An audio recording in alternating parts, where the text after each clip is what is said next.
My name is Roy. I am 40 years old, and the biggest mistake I ever made in my life started the moment I decided to marry my ex-girlfriend's uncle just to take revenge. Yes, you heard that right. I married my ex's uncle. I did it because I was angry, I was humiliated, and I wanted the woman who betrayed me to feel the same pain she forced me to live with. But revenge has a way of poisoning everything it touches, including the person who wants it the most. And if you are listening to this story right now, before I continue, do me a favor. Like this video, subscribe to the channel, and comment below telling me where in the world you are watching from. Because what I'm about to tell you is not just a story about revenge. It is a story about how love can turn into anger, how anger can destroy judgment, and how one decision made in pain can change the lives of everyone around you forever. 3 years ago, my life looked completely different. Back then, I believed in love in the most stupid and innocent way possible. I believed that if you gave your heart to someone honestly, if you supported them, sacrificed for them, trusted them, that they would do the same for you. That is what I believed when I met the woman who would eventually break me in ways I never imagined possible. Her name was Selena. The first time I met her, I remember thinking that she was different from everyone else I had ever known. She was beautiful, confident, intelligent, and she had that kind of smile that made you believe everything in the world was going to be okay as long as she was standing next to you. I still remember the way she laughed the first time we spoke, the way she looked directly into my eyes without fear, the way she told me she hated fake people and only respected honesty. And maybe that was the first lie I should have noticed, because sometimes the people who talk the most about honesty are the ones who know exactly how to hide the truth. Our relationship moved fast, faster than anything I had ever experienced before. Within months, we were inseparable. We spent every day together. We talked about the future like it was already written in stone. She told me she had never trusted anyone the way she trusted me. She told me she felt safe with me. She told me I was the only man who truly understood her. And like the idiot I was, I believed every word she said. I supported her dreams. I helped her when she struggled with work. I defended her when people criticized her. I stood beside her through every problem she faced. I sacrificed opportunities in my own life because she told me she needed me there with her. And every time I made one of those sacrifices, every time I chose her over my own ambitions, she would look at me with those soft eyes and say the words that completely controlled my heart. Roy, when we get married, everything will be worth it. And yes, marriage was something we talked about constantly. She would bring it up in casual conversations like it was already guaranteed.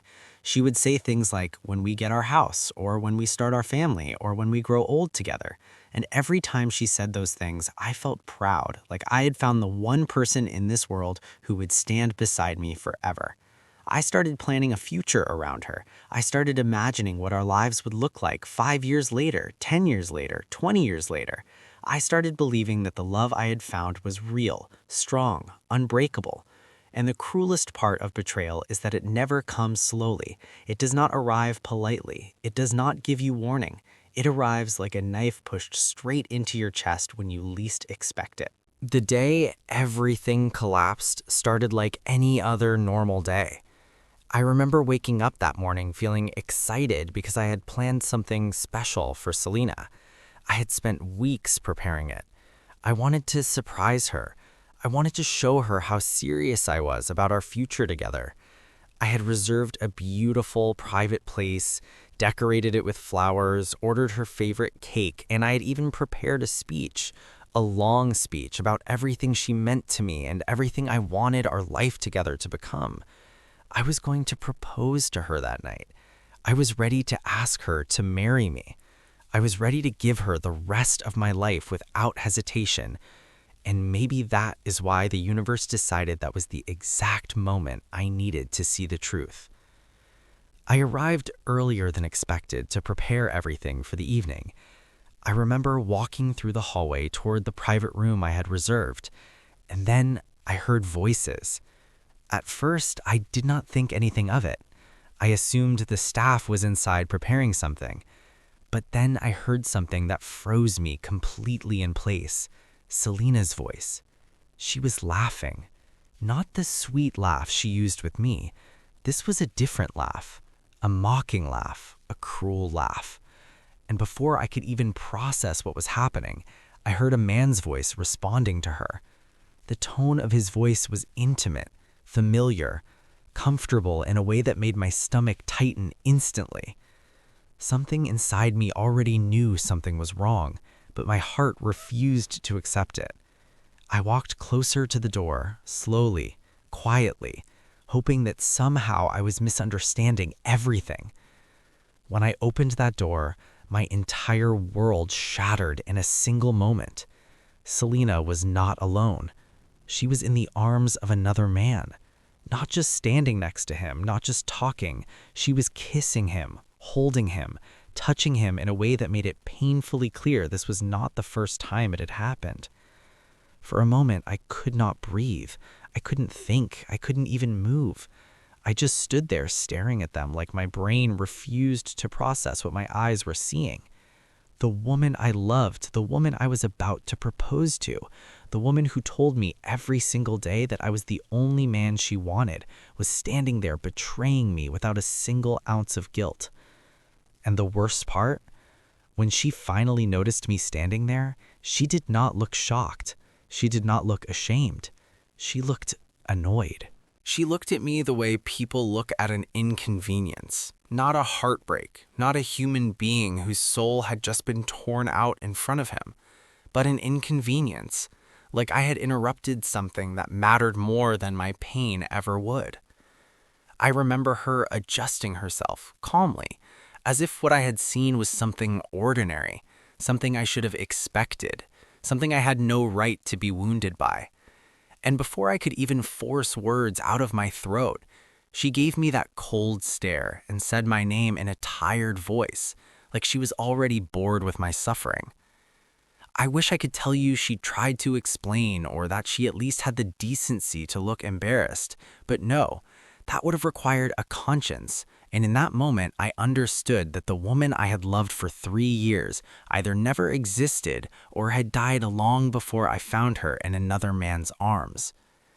My chest felt tight, my hands were shaking, my mouth had gone dry, and I kept looking from her to the man beside her, trying to understand who he was, trying to find some logic inside that nightmare. And then I recognized him properly. Darian, her uncle's older brother, a man with money, influence, presence, and the kind of power people whisper about before he even enters a room.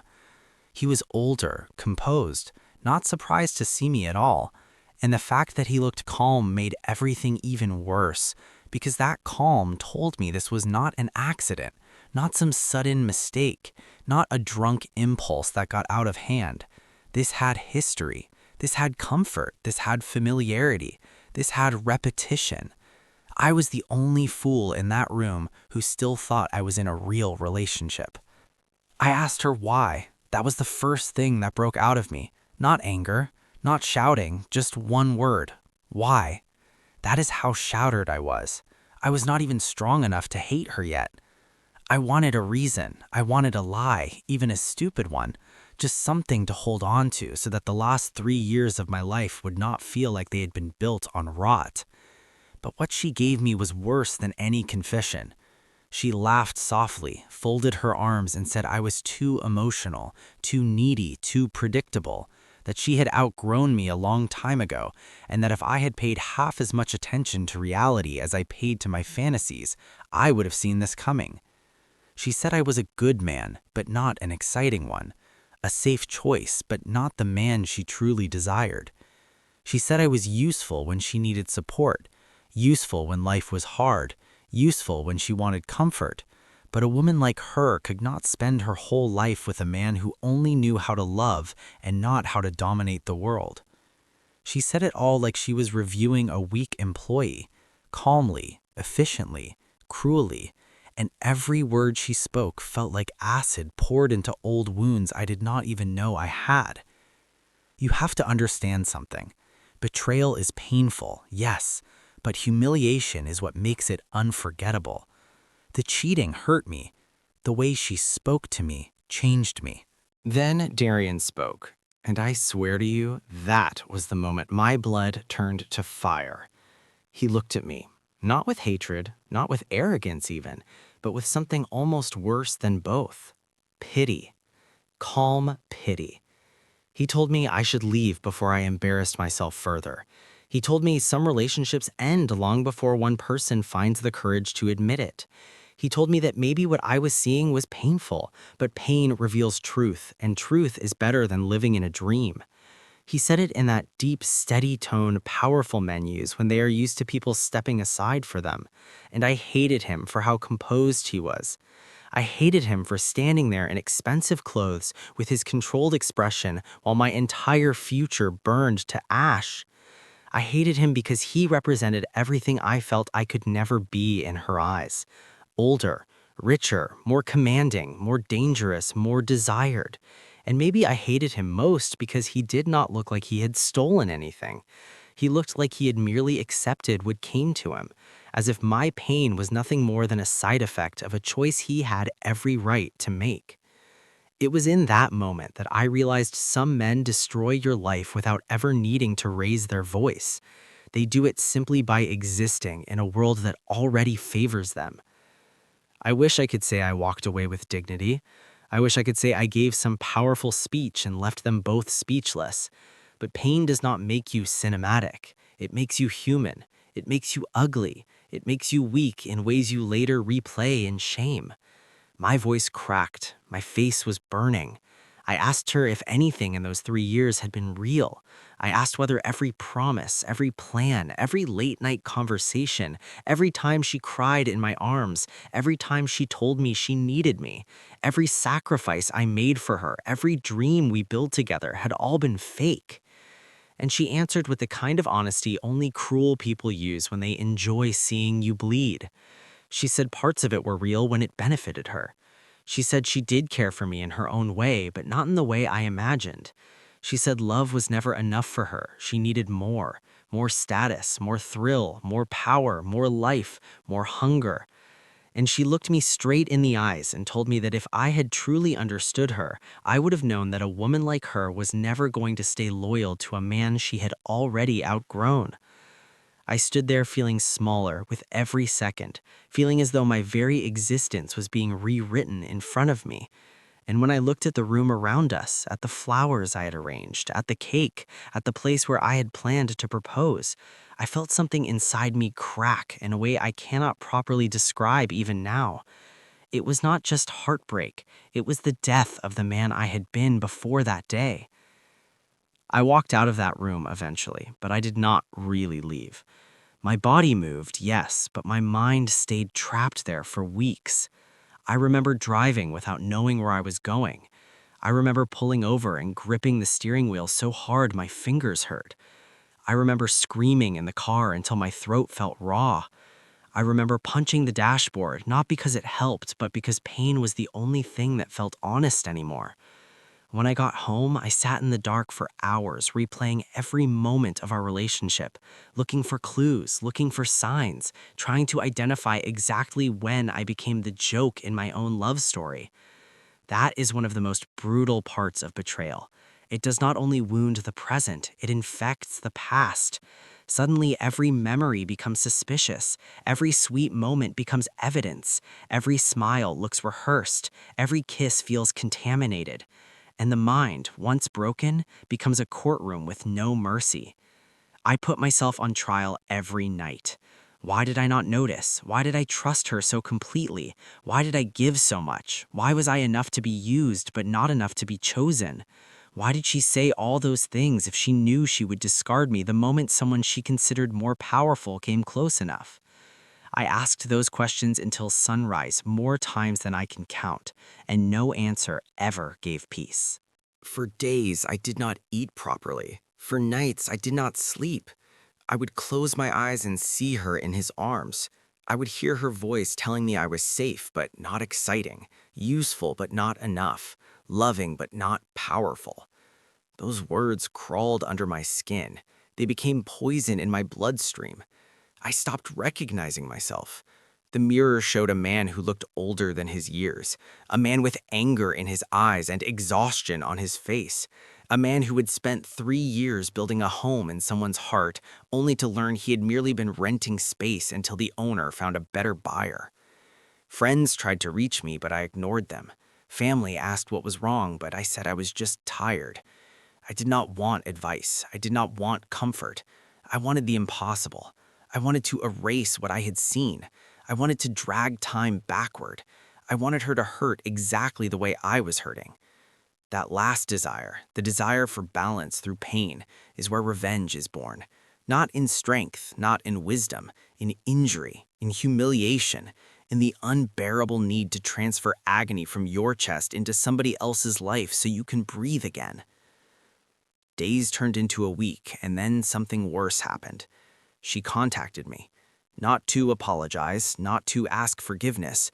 She reached out because she wanted to clear the air, as if betrayal were a misunderstanding that could be folded neatly and put away. She called with that same cool voice and said we should be mature, that it was best not to create unnecessary drama, that what happened between us had run its course, and that we should both move forward with dignity. Dignity. I still feel rage when I think of that word. The woman who laughed at my broken heart in the room where I planned to propose wanted to lecture me about dignity. I asked her if she felt any remorse at all, and she said remorse was for people who regret their choices. Then she told me something that pushed me closer to darkness than anything else she had said. She said Darian understood her in ways I never could. She said being with him made her feel alive. She said she had hidden too much of herself for too long, and with him she no longer needed to pretend. Pretend? So all that time with me she was pretending? Do you hear how a sentence like that can rip a man apart? I ended the call, but the damage was done. The wound I had been trying to survive suddenly became a mission. I no longer wanted to simply recover. I wanted her to choke on the consequences of what she had done. That is when obsession began to replace grief. I started thinking about her constantly, but not with longing anymore, with fury. I wanted to know everything. How long it had been happening, who knew, whether I had been laughed at behind my back, whether she and Darian had talked about me the way cruel people joke about those they deceive. My mind became a trap, every quiet moment filled with violent thoughts I never used to entertain. I imagined exposing them publicly. I imagined ruining her reputation. I imagined humiliating her the way she humiliated me. I imagined standing above the ruins of her pride and watching her finally understand what pain feels like when it is no longer theoretical. It scared me how natural those thoughts began to feel. I had always seen myself as calm, rational, not the kind of man consumed by vengeance. But pain changes your internal language. It teaches you new dialects of hatred. It makes impossible things sound reasonable. And the longer I lived inside that fire, the more I started to believe that revenge was not just a desire, it was justice. Then fate, or maybe something darker, gave me an opening I never could have predicted. About 2 weeks after everything fell apart, I got a message from an unknown number asking if we could meet privately. No name, no explanation, just a place and time. Under normal circumstances, I would have ignored something like that, but by then, my life was already in pieces, and curiosity is a dangerous thing when pain has hollowed you out. So I went. I arrived at a quiet private lounge attached to an old upscale restaurant, the kind of place where money moves silently and people with power prefer not to be overheard. And when I was shown to the table, the man waiting for me there was the last person I expected, and the one face guaranteed to set my nerves on fire. Darian. Sitting there like he had every right in the world to summon me. Perfect posture, controlled expression, glass of water untouched, eyes calm. For a second, I nearly turned around and left because the sight of him brought that day back in full force. But then he stood and asked me to sit, and there was something in his tone that stopped me. Not arrogance this time, not pity, something more deliberate, something more dangerous. I sat because I wanted answers, but deep down maybe I also sat because wounded men often walk directly toward the thing that can destroy them if it promises meaning. He began by saying he knew I hated him and that if the roles were reversed, he would hate himself too. That sentence alone confused me because I expected coldness, not acknowledgement. Then he said something that made no sense at first. He told me Selena had lied to both of us, not about the betrayal, but about its meaning. He said whatever I thought I had seen, whatever I assumed their relationship was, the reality was more complicated and uglier than I understood. He said he had no romantic loyalty to her, no future planned with her, and no intention of defending the way things happened. He admitted crossing a line, admitted he had been reckless, admitted he had underestimated how much collateral damage would follow, but then he leaned forward slightly and told me he had watched her use people before, charm them, empty them, replace them. He said I was not the first man whose devotion she had turned into convenience.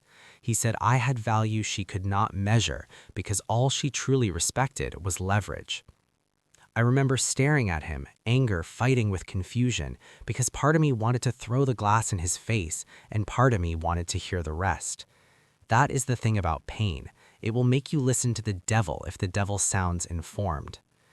He told me there was a family event coming up, one of those polished gatherings where reputations are displayed like jewelry and everybody pretends their private rot does not exist. Selena would be there, smiling, untouched, already moving on, already rewriting the story in her favor. And then he said the sentence that changed the direction of my life in a way I could never undo. He said if I truly wanted her to feel what it means to lose control, he could help me.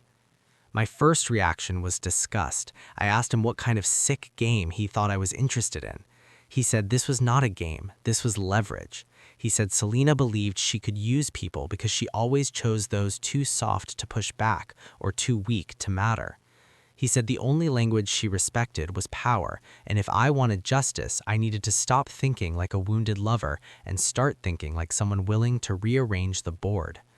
I should have walked away then. I should have stood up, cursed him, and chosen peace. But the truth is that by then, peace felt like surrender. By then, I was not looking for healing, I was looking for impact. And the man sitting across from me understood that in a way no one else did. He laid out the idea slowly, almost clinically, letting each part settle before moving to the next. He said Selena's greatest weakness was pride, not love, not guilt, pride. Her image, her control, her certainty that she could leave broken hearts behind without consequence. He said the one thing she would never tolerate was becoming the fool in a room full of witnesses. Then he looked me dead in the eye and said that if I wanted to strike at the center of her ego, there was one move so shocking, so impossible, so humiliating that she would never see it coming. When he said it, I actually laughed because it was too absurd to be serious, too outrageous, too twisted. He said marriage. I stared at him like he had lost his mind, and then he said the rest. Marriage to him, my ex's uncle, a legal bond, a secret arrangement, a public reveal at the exact moment her confidence peaked highest. A reversal so vicious that the woman who had made me feel small would suddenly have to stand in front of everyone and face the reality that the man she discarded had not only escaped her control, but had become permanently entangled with the very family power structure she worshipped. It was insane. It was morally rotten. It was dangerous. It was humiliating. It was irresistible to the version of me that existed then. I told him he was insane. I told him the idea was disgusting. I told him I was not some broken toy he could recruit into one of his rich man revenge fantasies. But he did not react. He let me rage. Then he said something that landed harder than I wanted it to. He said, "Roy, the version of you she betrayed is already dead. What you do next determines whether he died for nothing." I hate how much that line got to me. I hate that he knew exactly where to strike, because he was right about one thing. The man who still believed in patient love and quiet loyalty had died in that room with the flowers and the cake. What remained was someone aching to matter again, someone desperate not to be remembered as the man who got discarded, someone who wanted to step out of humiliation and into power, even if the road there was ugly. And ugliness, when it promises relief, can start looking like purpose.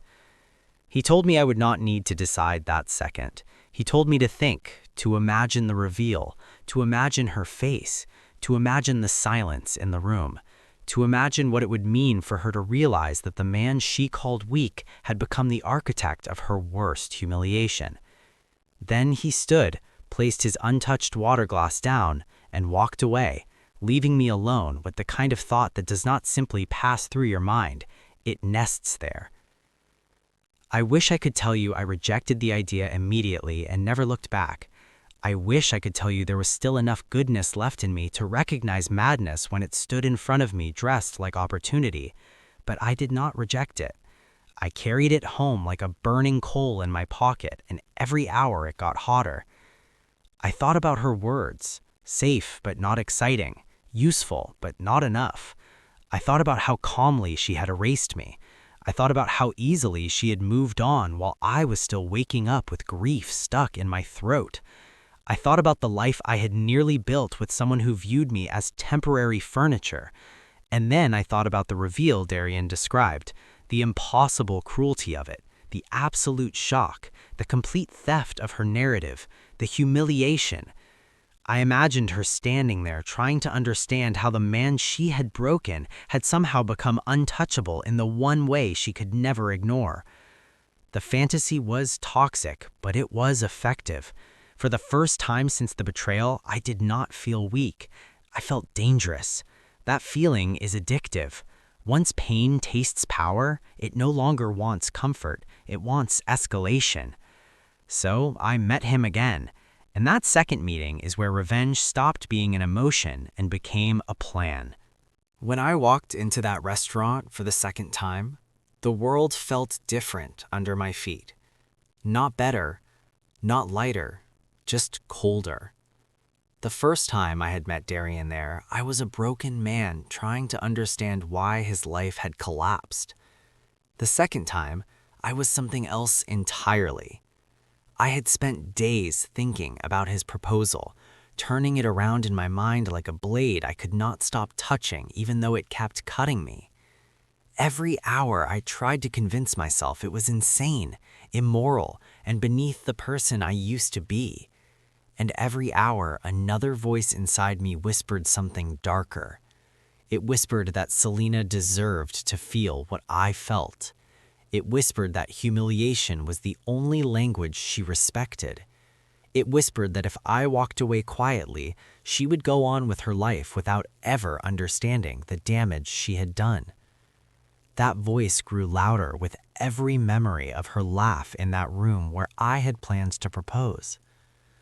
By the time I sat down across from Darian again, I knew something inside me had already shifted. I was not there to reject the idea anymore. I was there to understand exactly how far he was willing to go. He studied my face for a moment before speaking, and I remember thinking that he looked almost disappointed that I had returned, as if he had expected me to be stronger than revenge. That irritated me in a way I cannot fully explain, because I did not want pity from him. I wanted partnership in destruction. He asked me calmly if I had come to insult him again or if I had come to listen. I told him I had come because I wanted to understand what kind of twisted mind thinks marriage is a weapon. He nodded slowly like he had expected that response, and then he leaned back and explained something about Selena that I had not fully understood before. He said people like her builds their entire identity on the belief that they are always the smartest person in the room. They move through relationships strategically. They test loyalty, exploit devotion, and discard anything that stops being useful. But the one thing they never prepare for is someone changing the rules of the game without warning. That is what made his idea powerful. Not the marriage itself, the shock, the impossibility of it.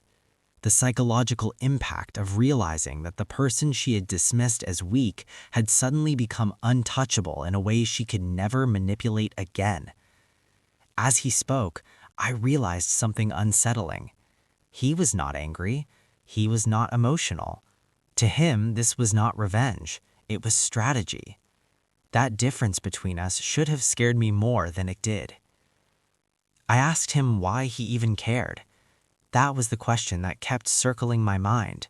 He was rich, powerful, surrounded by opportunities and influence.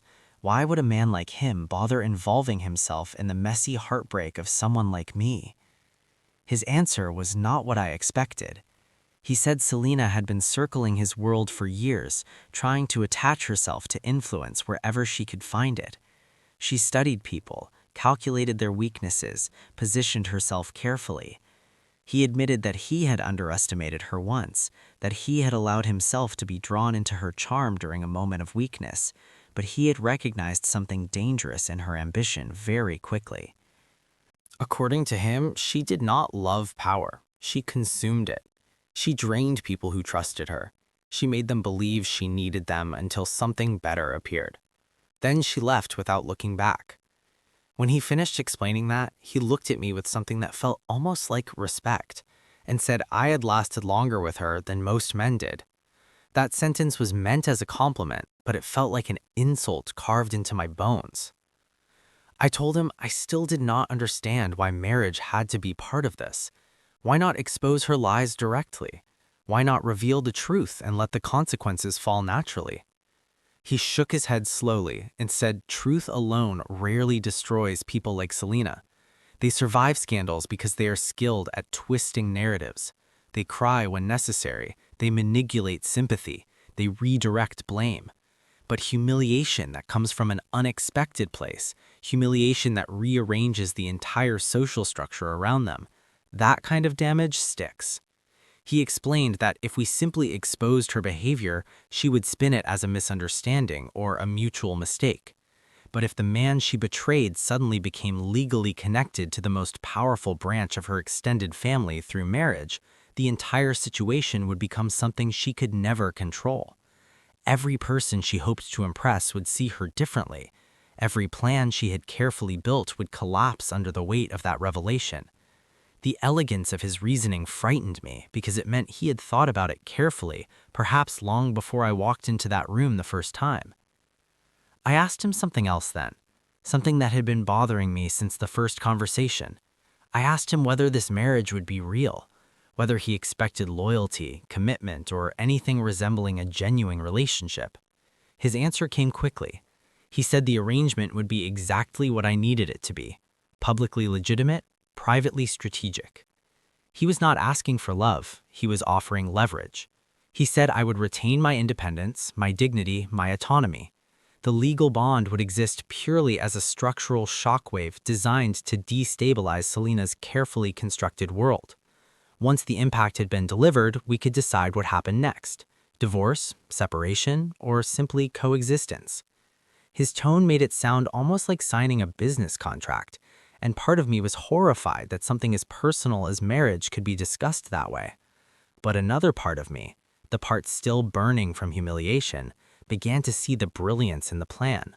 Selena had weaponized love to destroy me. Perhaps the only way to balance the scale was to weaponize something even bigger. I remember sitting there silently for a long time after he finished speaking. The room around us seemed quieter than before, as if the air itself had paused to see what choice I would make. In that silence, I felt the ghost of the man I used to be whispering warnings. That man believed revenge corrupted people. That man believed dignity meant walking away from those who hurt you and building a better life elsewhere. But the man sitting at that table was not the same person anymore. That man had been laughed at while his heart broke. That man had been told he was not exciting enough to deserve loyalty. That man had been reduced to a footnote in the story of a woman he had devoted 3 years to loving. And when you've been humiliated deeply enough, dignity begins to look suspiciously like surrender. I looked at Darian and asked him the one question that mattered. If we do this, will she feel it? He did not smile. He did not celebrate. He simply nodded once and said yes. That was the moment the decision happened. The following days were surreal in a way I still struggled to explain. Everything moved quietly, efficiently, almost invisibly. Darian handled the legal arrangements with the same calm precision he applied to every other aspect of his life. Papers appeared, meetings were scheduled, documents were signed. There were lawyers involved who asked no unnecessary questions. I remember sitting in a quiet office, watching the process unfold around me and feeling like I had stepped into someone else's life. A week earlier, I had been a man planning a romantic proposal surrounded by flowers and hope. Now I was signing a marriage certificate designed as a strategic strike against the woman who had shattered me. The absurdity of that transformation would have been funny if it had not been so tragic.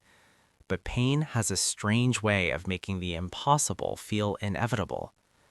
When I finally put my signature on the last document, I felt something inside me shift again. Not relief, not joy, something colder, purpose. The ceremony itself was almost non existent. No celebration, no guests, no romance. Just a quiet legal confirmation witnessed by two people who did not care about the emotional chaos behind the paperwork. When the official declared the marriage valid, I remember looking at Darian and wondering whether he felt anything at all about what we had just done. His expression remained steady, thoughtful, almost analytical. If he had doubts, he did not show them.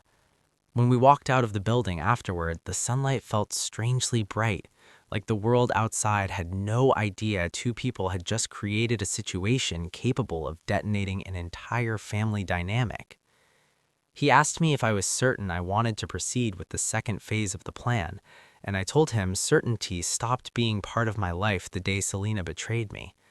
All I had now was determination. The plan was simple in structure, but devastating in timing. We would keep the marriage secret for several weeks. During that time, Selena would continue living her life under the assumption that she had escaped the consequences of her actions. She would attend family gatherings, she would rebuild her reputation, she would move forward confidently, believing the man she discarded was still licking his wounds somewhere quietly out of sight. Meanwhile, Darian and I would wait for the perfect moment, a major event where her entire social world would be present, a moment when she felt most secure, most admired, most untouchable. That was when the truth would appear, not gradually, not subtly, completely, irrefutably, publicly. The reveal would not be a conversation, it would be a shockwave. Those weeks of waiting were strangely difficult. Revenge fantasies feel powerful when they exist in imagination, but living inside the quiet before impact can be exhausting. Every day I wondered whether I had made the worst mistake of my life. Every night I imagined the look on Selena's face when she learned the truth. My emotions swung between anticipation and doubt so violently that some mornings I woke up convinced I should cancel everything. But then I would remember her laughter. I would remember her voice calling me safe but boring. I would remember the way she looked at me like I was already irrelevant. Those memories hardened my resolution again.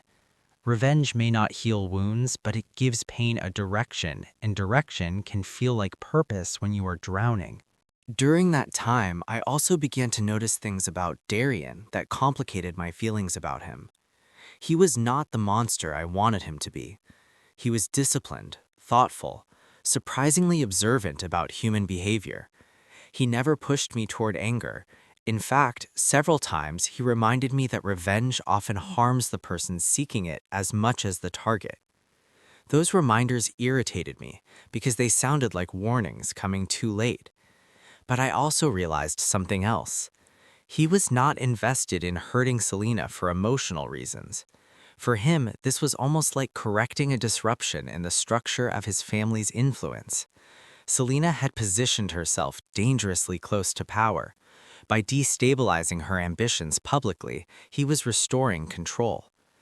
The difference between his motives and mine became clearer with every conversation. I wanted her to suffer. He wanted her removed. As the day of the event approached, the tension inside me grew heavier. I started imagining how every detail might unfold. The room, the guests, the whispers, the moment when someone would ask a casual question that triggered the announcement. I wondered whether Selena would laugh at first, assuming it was some kind of joke. I wondered whether she would look at me with hatred or disbelief. I wondered whether I would feel victorious when the shock spread across the room, or whether I would feel empty. These questions circled my mind constantly because revenge is a strange promise. It convinces you that one moment of justice will erase months of suffering. But deep down, I suspected nothing would truly restore what had been destroyed. Still, the plan was moving forward, and by the time you have gone as far as I had, turning back starts to feel like a different kind of defeat. Then the invitation arrived. The event that would change everything was officially scheduled, a lavish engagement celebration organized by Selena's extended family. She would be there, center stage, celebrated, admired, the perfect setting for someone who believed she had already won. When I saw that invitation lying on the table, I felt my heartbeat accelerate in a way that was equal parts fear and anticipation.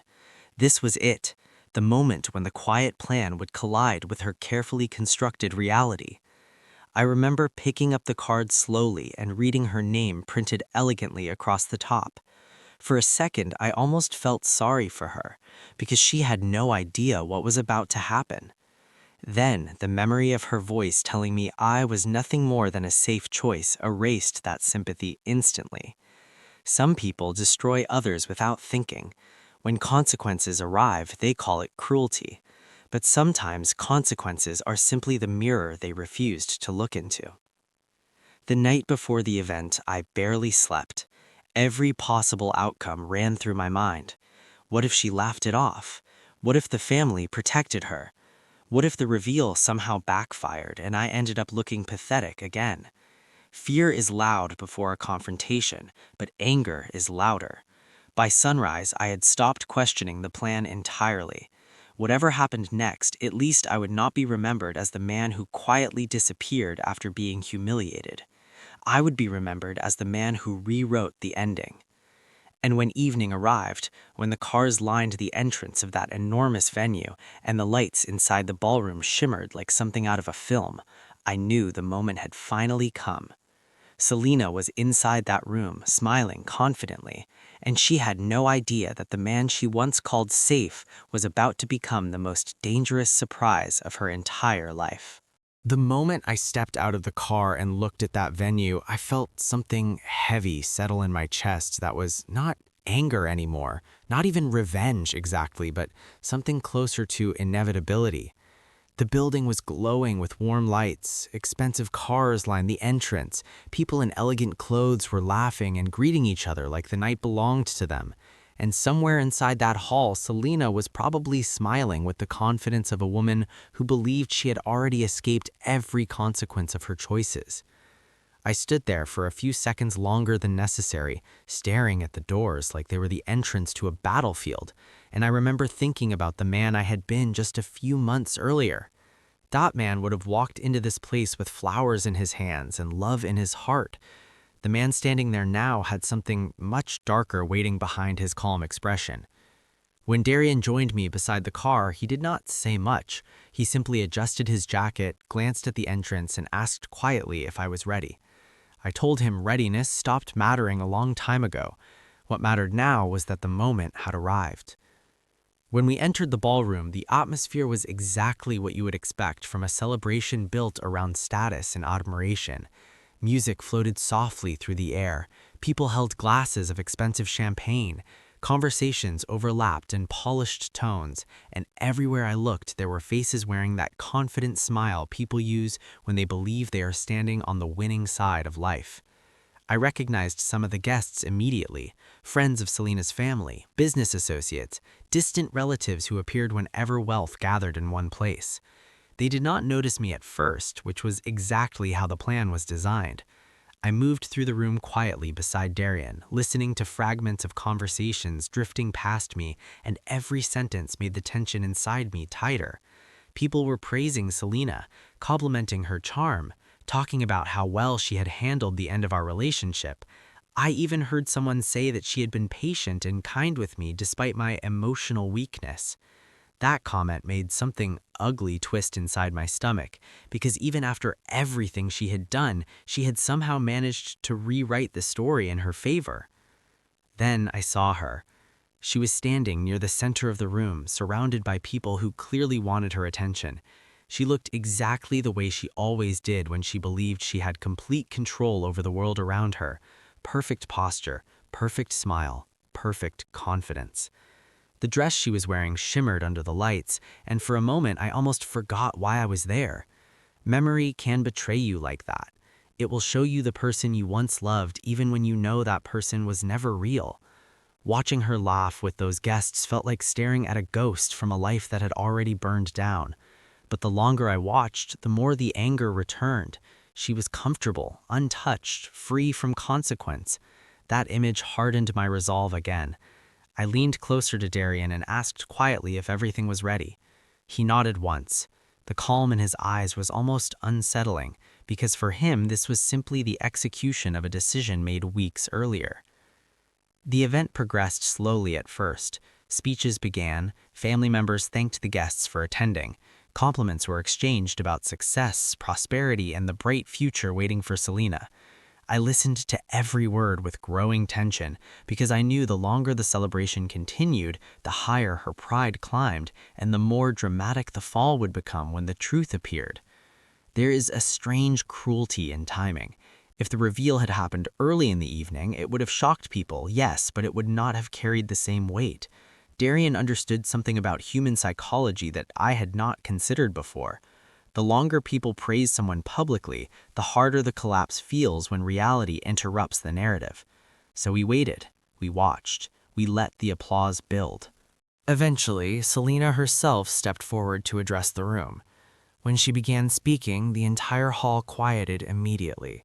She thanked everyone for their support, spoke about the importance of family loyalty, and even mentioned how difficult the past few months had been after the end of a relationship that she described as misguided but educational.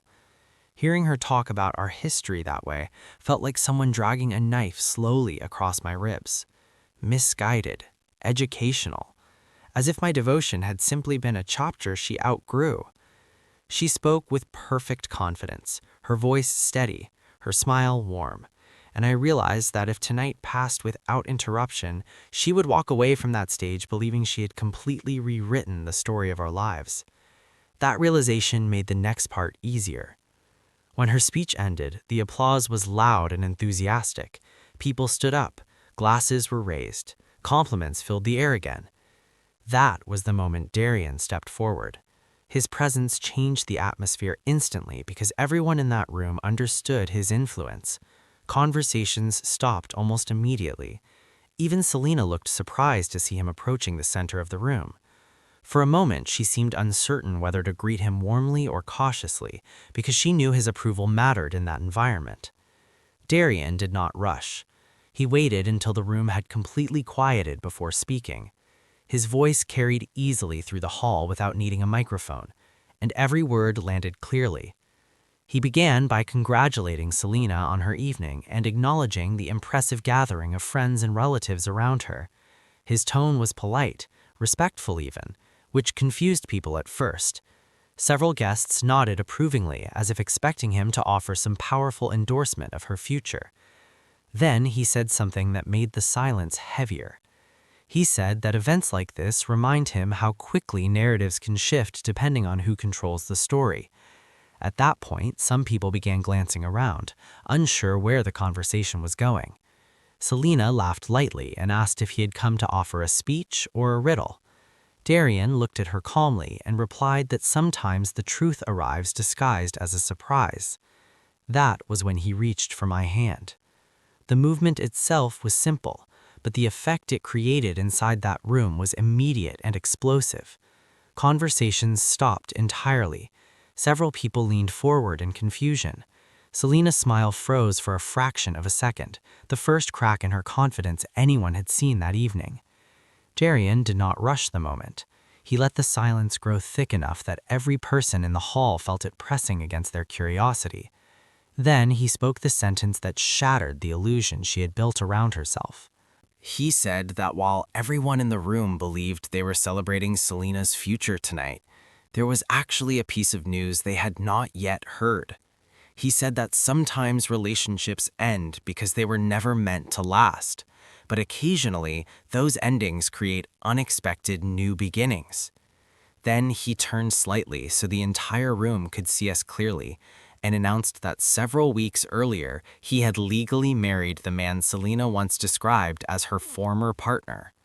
He announced that the man she had dismissed as weak was now his husband, and the hall erupted. Gasps, confusion, shocked whispers spreading across the room like wildfire. People looked from me to Selena and back again, as if trying to confirm they had heard correctly. The silence that followed those first reactions was louder than any applause had been earlier. I watched Selena's face carefully in that moment, because that was the image my anger had imagined for weeks. At first, she simply stared, unable to process what she had just heard. Then disbelief appeared, then anger, then something much deeper, humiliation. She tried to laugh it off at first, insisting that Darian was joking, that this was some strange attempt to provoke her. But Darian calmly produced the legal confirmation and placed it where several witnesses could see it. The truth was no longer a rumor. It was undeniable. Watching her pride collapse in front of that crowd did not feel the way I expected. For weeks I had imagined a surge of satisfaction, a feeling of justice finally arriving after so much humiliation. But when I looked at her standing there struggling to regain control of the situation, I felt something more complicated. Yes, there was vindication. Yes, there was a sharp sense that the balance had shifted. But there was also a hollow space where victory should have been. Revenge had delivered the shock exactly as planned, yet the wound inside me had not disappeared the way anger promised it would. Pain does not vanish just because someone else feels it too. Selena tried to argue. She accused us of manipulating the situation. She demanded to know how long this had been planned. She insisted that the entire thing was a disgusting betrayal. Hearing her use the word betrayal almost made me laugh, because she finally understood the weight of the word she had ignored before. But Darian remained calm. He reminded her that choices have consequences, and that arrogance often blinds people to the possibility of losing control. Some guests began quietly leaving the room, uncomfortable with the tension that had replaced the earlier celebration. Others stayed, fascinated by the drama unfolding in front of them. And in the center of it all stood Selena, finally experiencing what it felt like to be the person everyone whispered about instead of admired. Eventually, she looked directly at me, not at Darian, at me. And in that look, I saw anger, humiliation, disbelief, and something else I had not expected: regret. She asked quietly whether destroying her reputation had really been worth it. That question lingered in the air between us longer than any speech earlier that night. I wanted to answer with cruelty. I wanted to remind her of every word she had used to break me. But the truth that came out surprised even me. I told her that revenge does not fix broken hearts. It only proves that pain can travel in both directions. I told her that the man she betrayed disappeared the day she laughed at him in that room with the flowers. The man standing here now was simply the result of that destruction. Whether she believed me or not did not matter anymore. The event ended quickly after that. Conversations dissolved. Guests drifted away quietly. The grand celebration that was supposed to elevate Selena's image had turned into something no one wanted to discuss openly. When Darian and I stepped outside the building later that night, the cool air felt strangely peaceful compared to the chaos we had left behind. For a long moment, neither of us spoke. Finally, he asked whether the outcome had satisfied what I had hoped to achieve. I thought about the question carefully because the answer was not simple. The humiliation had happened exactly as planned. The balance of power had shifted.